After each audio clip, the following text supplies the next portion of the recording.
Good evening. Welcome back to our main room for these lectures. We'll be here for the rest of the series, so you don't have to bounce around or try to remember where we are next week.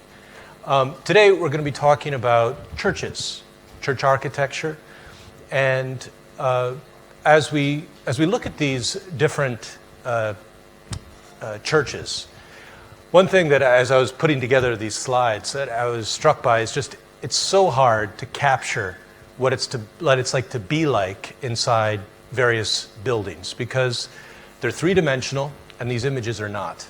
And there's actually different parts of our brain that are activated in spatial memory and being in spaces. This was discovered in the ancient world where there was I can't remember exactly what kind, it might have been a dialogue of Plato or something, where there was a big accident and a roof collapsed while people were having dinner. And people could remember the exact seating of people. They'd close their eyes and they could remember exactly where people were seated around the table when the roof collapsed. And our memories work that way. Spatial memory is different from other kinds of memory. So just as that memory works differently and often stronger, a lot of people who master memory tricks will do things by placing themselves mentally in different places. Well, they'll put different words and so on. So that memory is very powerful, but impossible to recreate two-dimensionally. But hopefully some of these images will, especially by trying to show you sometimes how it's like to enter into the building, will help them to come alive and give you a sense of them.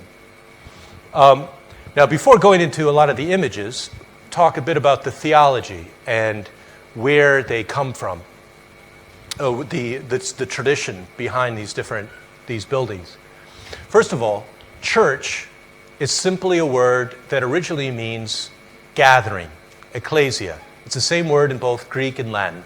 Latin borrows it from Greek, and that's where you get the word. Just simply gathering. That's all it means.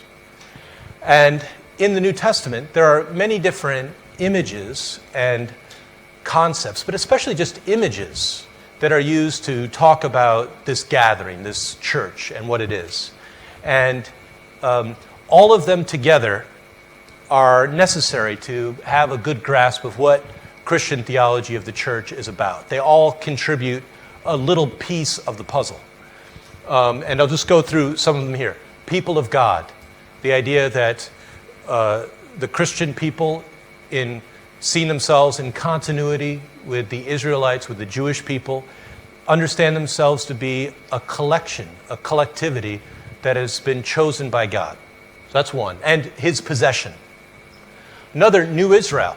This is especially important for the early Christians, all of whom were Jews, to see the church as a reconstituting, a renewal of Israel. So an actual nation, but spiritual, new,